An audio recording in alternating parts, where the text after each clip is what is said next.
All Pakistan local government workers federation Punjab के तहत सरकारी मुलाजमीन ने शदीद एहतजाज किया। तनख्वाहों में इजाफा न होने के बायस बल्दियाती मुलाजमीन भी सरापा एहतजाज दिखाई दिए। एहतजाज के दौरान उन्होंने जहाँ शदीद नारेबाजी की, वहीं फौरी तौर पर तनख्वाहों में इजाफे और मराद के साथ साथ वसाइल की फराहमी के लिए भी मुतालबात से आगाह किया। जबकि इस मौके पर मुलाजमीन सरापा एहतजाज रहे, प्ले कार्ड्स और बैनर्स उठाए हुए थे। लेकिन वो क्या रहे थे, सुनिए इन्हीं की ज़बानी।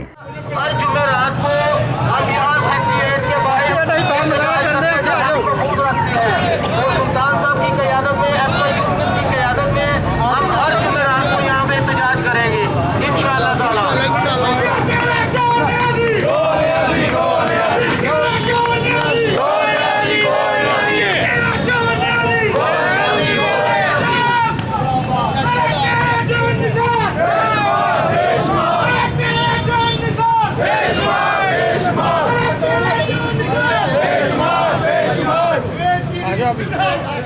All Pakistan local government workers federation के तहत एहतजाज और मुजाहरों का सिलसिला जारी है और यकीनन बल्दियाती मुलाजमीन की वाहिद आवाज़ all Pakistan local government workers federation है, जिसके तहत मुल्क भर में बल्दियाती मुलाजमीन के हुकूक की बहाली की जद्दोजहद आज भी जारी है। अजीज आरिफ, KBS बल्दियाती न्यूज़, कराची।